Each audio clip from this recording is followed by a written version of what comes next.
and welcome to this legislative update on authorized settings for the provision of licensed mental health services, sponsored by the New York State Association of Deans of Schools of Social Work.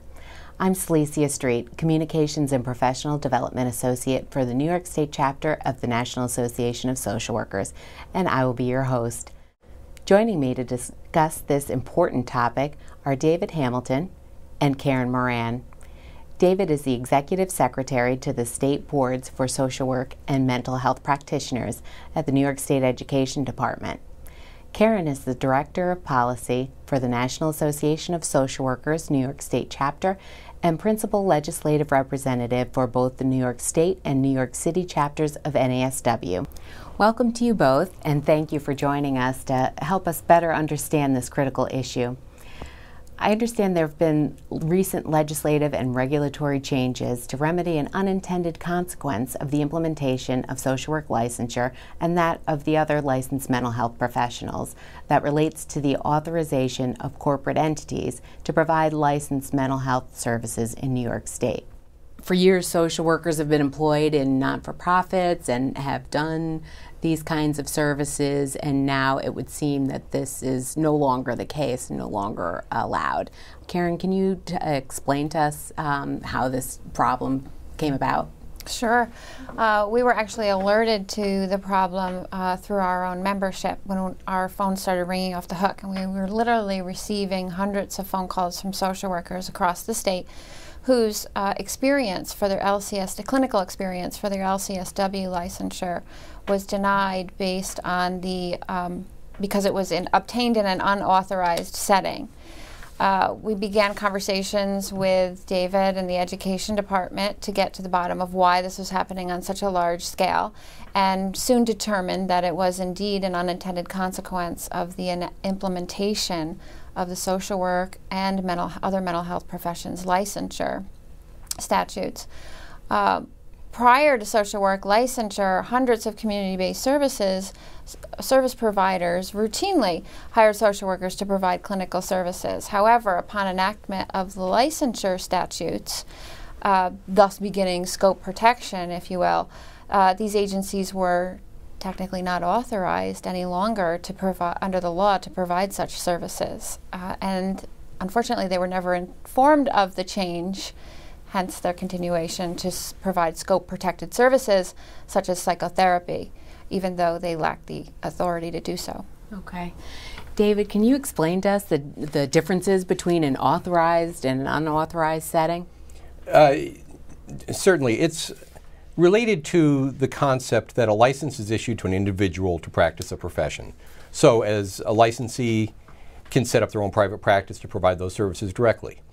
New York law, though, has not generally allowed a business to employ licensed professionals to provide services, so that a social worker under the new law could have their own practice or form a group practice, but they cannot be employed by an agency or a business, whether that business was a for-profit or not-for-profit, because that business doesn't have the ability or the authority to be able to hold out as if they're providing services or that they're employing licensed professionals. These provisions of the law have been long-standing because the goal has been to make sure that licensed practitioners are making decisions about appropriate treatment and not organizations or businesses making decisions about the treatment. Okay. Now, this situation sounds like it could have caused a major disruption in the delivery of mental health services. What has been done to prevent that from occurring?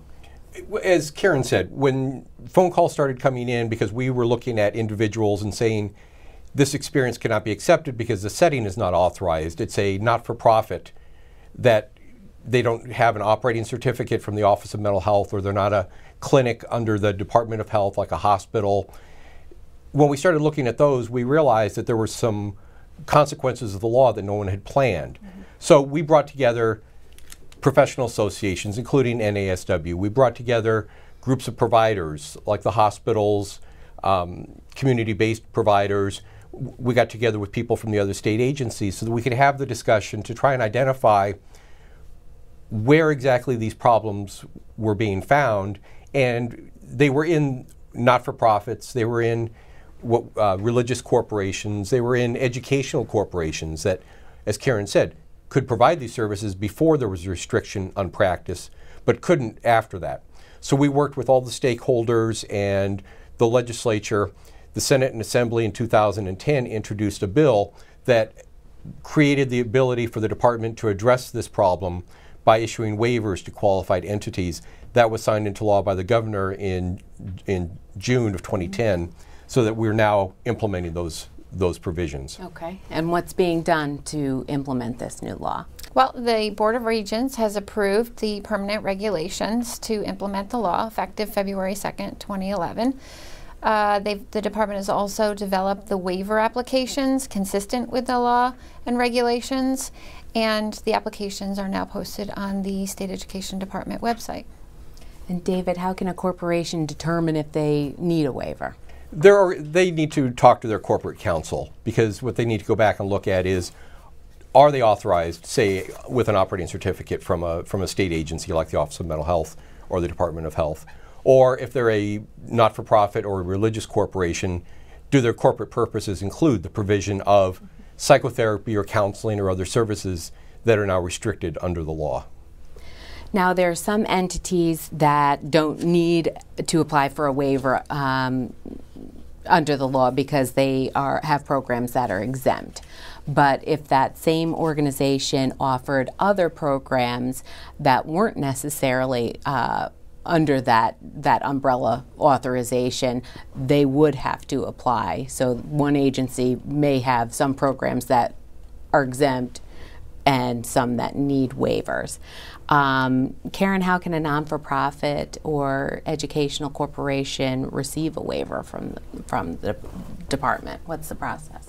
Well, the law requires an entity to apply for that waiver within 120 days of the department's posting of the applications, and there will be links to the forms on the social work and mental health practitioners' professions pages.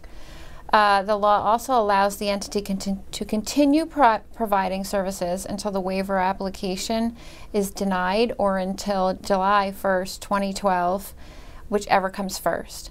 If the entity does not receive a waiver, however, it must stop providing social work and mental health services, including psychotherapy, that are restricted under the law and may not employ a licensed professional, limited permit holder, or intern.